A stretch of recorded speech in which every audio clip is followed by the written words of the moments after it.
그 다음에 이제 세 번째가 식신. 식신은 보통 그 자체가 이게 낙천성도 많이 가지지만 이거는 이제 음양 요소가 틀린데도 불구하고 그죠. 요거는 각권의 개성이면은 실제로 이 식신 같은 경우에는 그 각권의 개성이 아니라 가계의 개성이죠. 가계의 개성. 이런 것들을 많이 한다는 거죠. 실제로 요도 잘난 팔자인데, 이 실제 있는 사람입니다.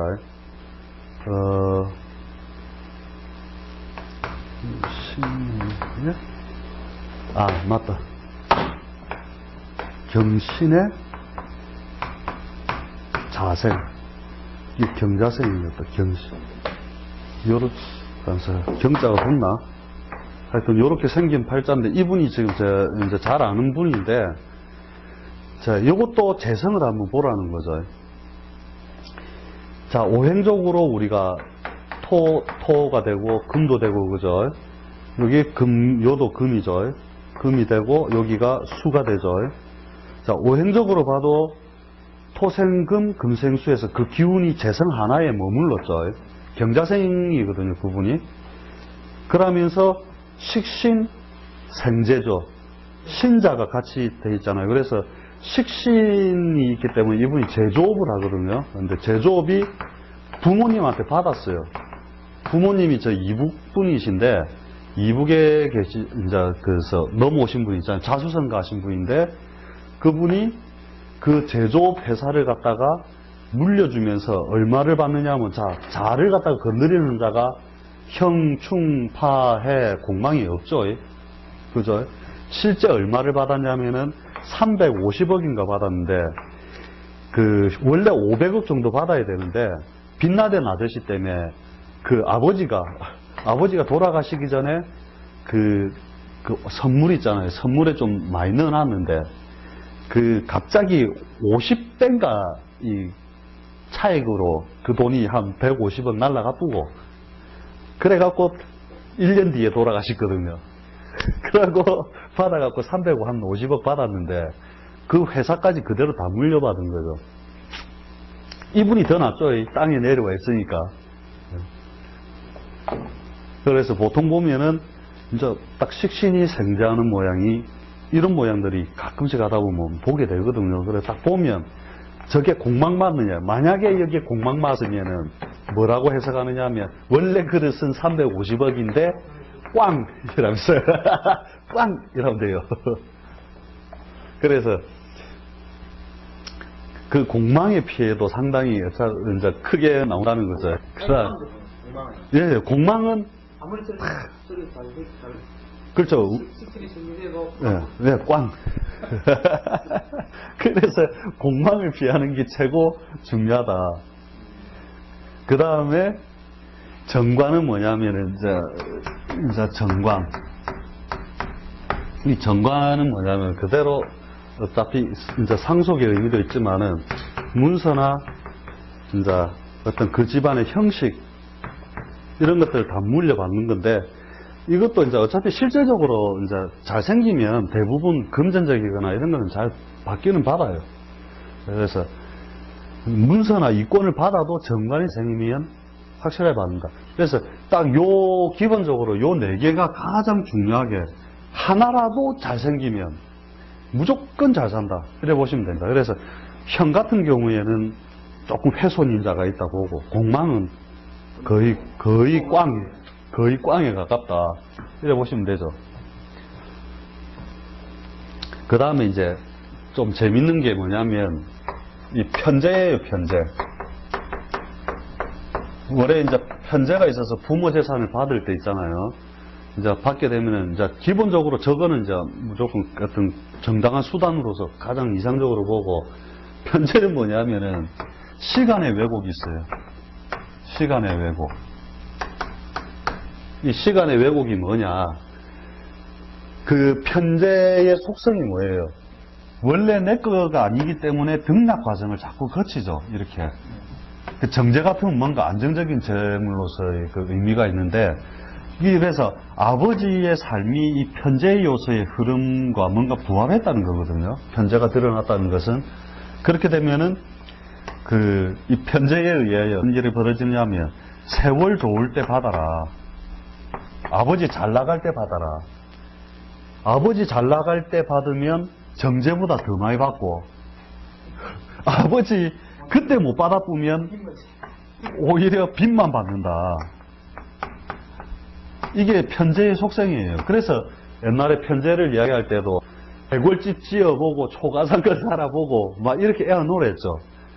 그래서 편제를 월에 가지고 있다는 것 자체를 갖다가 일단은 그렇게 등락 과정이 심한 걸로 봐가지고 막 우리 이야기해 주거든요. 여러분 우리 지금 아버지가 물려줄 지금 상황도 아니고 이러면 에이씨 그럼 글렀다 이러면서 그러면 아주 재산이 많거나 좀 운 좋은 경우에 자기 운이 좀 좋은 경우에는 아버지 잘 나갈 때 안 받아놓으면 한 100억 받을 것 같다가 실컷 해갖고 집 한 채 받고 있잖아요. 집 한 채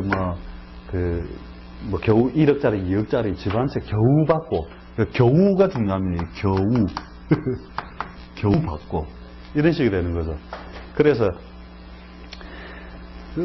뭐냐면 하여튼 편제는 너가 아버지 잘 나갈 때 받아라. 이게 딱 답이에요. 그냥 안 그러면 그때는 정제보다 무조건 많이 받고 아니면 니 받을 거 없다.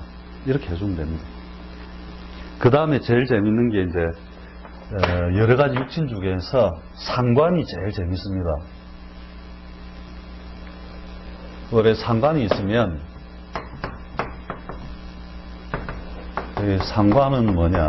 이 상관의 요소는 뭐냐면은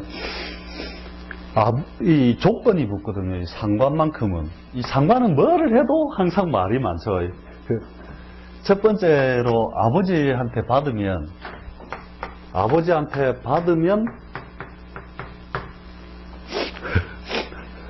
사이가 나빠진다.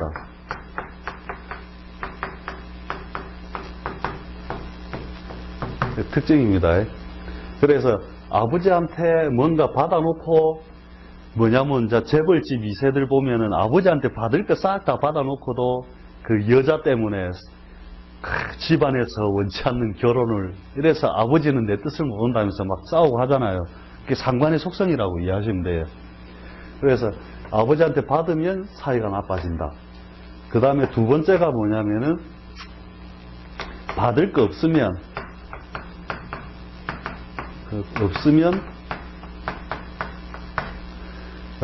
뭐냐면은 내가 복량한다. 그래서 내가 받을 게 없다면 내가 아버지를 복량하면서 오히려 유정해진다. 이게 상관의 또 속성 두 번째로서 좀 특이한 경우거든요. 그래서 이제 아예 받을 게 없는 것 자체가 의미가 있죠. 그 다음에 세 번째는 뭐냐면은 받고도 유정한 경우가 있습니다. 받고도 유정한 경우. 이건 뭐냐? 받고 멀리 떠난다.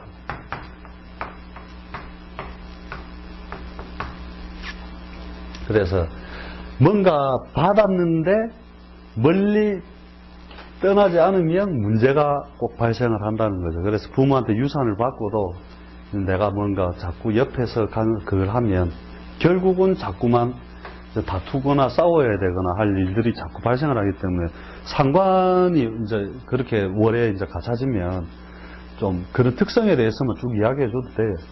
같이 있으면 하여튼 그게 되고 이제 자기 떠나가지고 다시 아버지 옆에 가잖아요. 내가 떠나서 살다가 유정하다가 아버지하고 또 다시 복량을 하면 다시 일의 상황으로 돌아갑니다.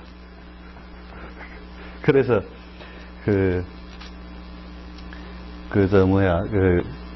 하여간 이 상 속성이 제일 묘하고도 심하게 자꾸 그 상황들이 많이 발생이 되고요. 그 다음에 비견급제, 비견하고 급제가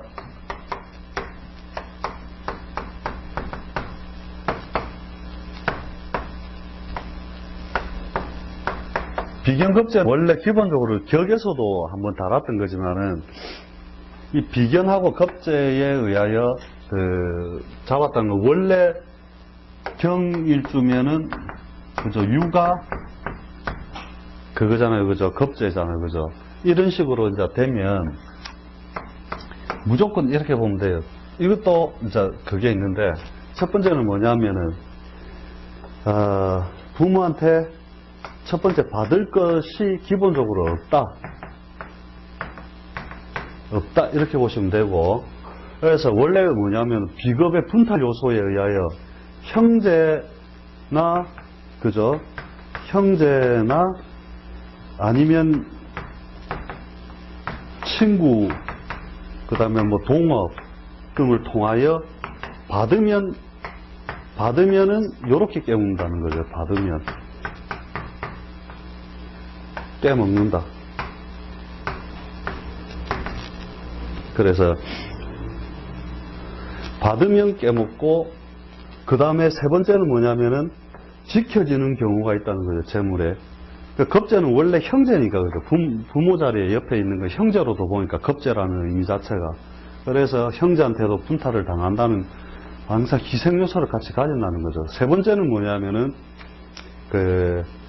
받고 지키는 경우가 있다. 지키는 경우가 있다. 그게 뭐냐? 요 상황이 어떻게 되냐면 모파라물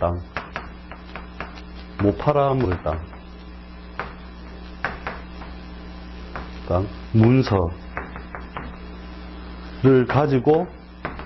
문서를 가지고 받으면 지켜진다. 그래서 이것을 갖다가 아버지한테 받아가지고 언제 써먹느냐 하면은 40대 중반을 넘어야만 현금화가 돼요.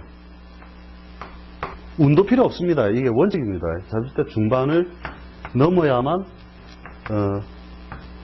40대 중반을 넘어야만 현금화에서 활용 가능하다. 그렇게 하는 거죠. 그래서 원래 비견급제가 원래 있다는 것 자체가 뭐냐면은 이제 적어줄 때 그렇게 하는 거죠. 부모에게 상속을 주지 마라. 부모에게 이제 이야기할 때 상속을 주지 마라. 모파라물 땅 문서 같은 걸 줘라. 미리 이렇게 전제가 들어가요. 그래서 옛날 글대로 하면은 뭐라고 되어 있느냐면은 부모에게 받으면 반드시 40이 전에 깨어 먹고 다시 자수성가하였다. 이거예요, 책에는. 그래서 꼭 그러냐 하고 이제 사실은 찾아보면 이러한 경우에 속한다는 거죠.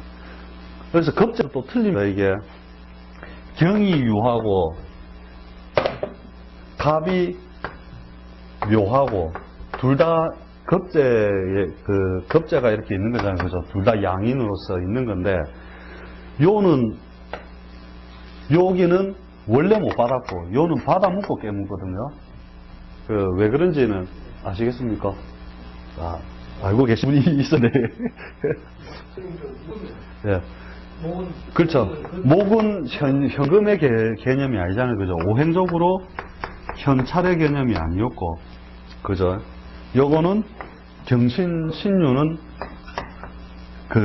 오행적으로 이제 우리가 아까 오행적인 개념에서 봤을 때 그 자체로서의 금의 속성으로서 오행적 이제 현실적으로 한번 받아서 깨묻고 이런 개념들이 조금씩 틀리다는 거죠. 특히 이렇게 인이나 묘 이런 것들은 특히 그래요. 이렇게 원래 온 뿌리 자체가 해, 자, 축이나 이런 것들의 어떤 원래 음의 공간이라는 게 이제 감춰놨던 것들에서 이제 벗어나는 순간부터 실제 여기서 이제 그 기운과 이제 단절돼 있죠. 실제 단절돼 있음으로써 실제 갑일주들은 부모한테 받는 경우가 거의 잘 없어요. 감날 태어났다는 것 자체가 그래요. 보통 감날 태어나갖고 이래 하면은 하여튼 조금 받아도 홀랑홀랑 깨무요. 저래들. 그래서 보통 자수성가나 그 독립의 형태로 잘 간다는 거죠, 이게 또.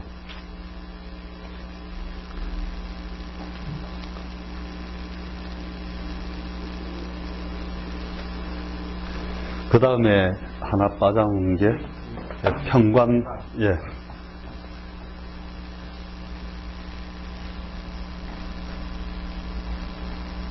그 다음에 이제 편관.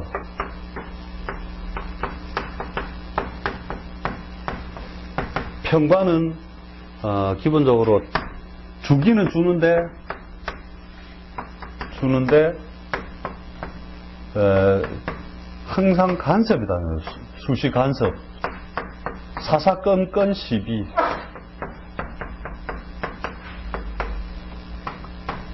시비다.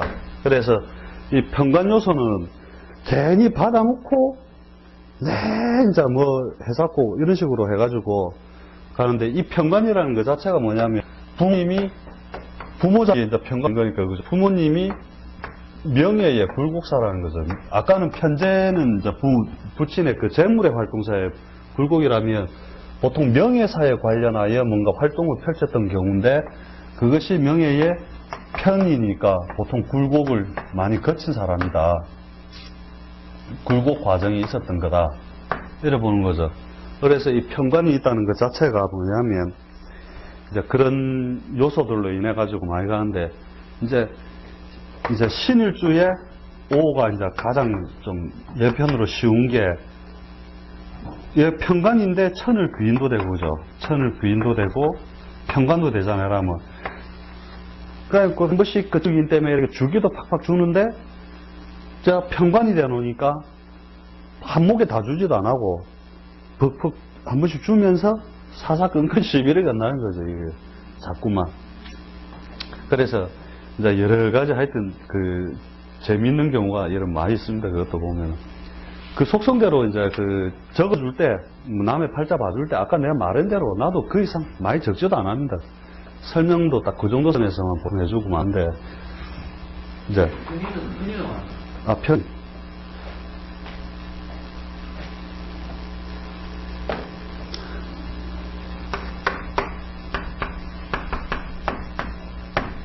편인 자체가 그 의미가 결국 이 편인이 듣겠다는 것 자체가 뭐냐면 죄인의 그 왜곡이거든요. 어떻게 보면 편인의 왜곡에 의해 가지고 편인 내가 딱 적어놓은 거예요. 아마 그걸 적어놨을 겁니다. 그 콩지의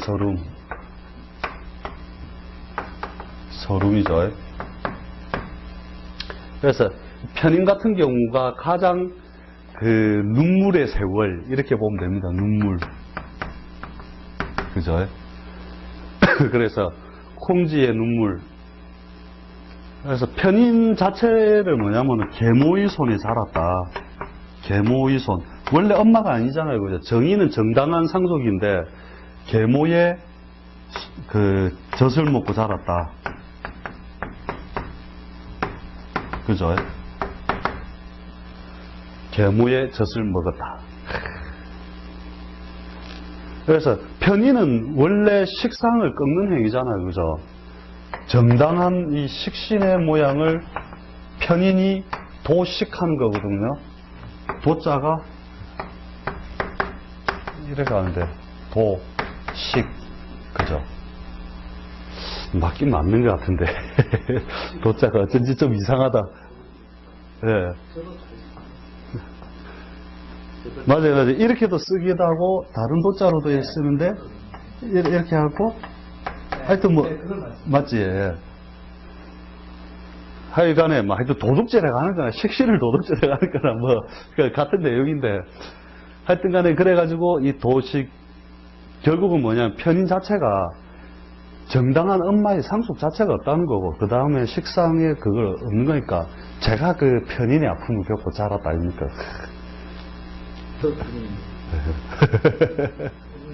많이 받았습니까? 네, 그래서 보통 편인은 거의 받을 것 없다. 결국 뭐 받을 만한 것도 원래 없는 거고 그래서 보통 자수성가하고도 어떻게 의미가 잘 통하는 경우가 많죠, 이게. 다만 이 자체가 이제 자기의 무기로 쓸 때는 보통 우리가 자격이라든지 그죠? 그 문서라든지 뭐 이런 식으로 해가지고 자기가 전문적인 어떤 기술성 위주의 그 재능으로서 익히게 되는 게 그런 것들이 되는 거니까. 그래서 전체적으로 일단 이렇게 해보시고 뒤에 뭐 좀 할 게 조금 더 있긴 있는데 오늘 이 정도만 일단 정리해 놓고요. 요거 끊어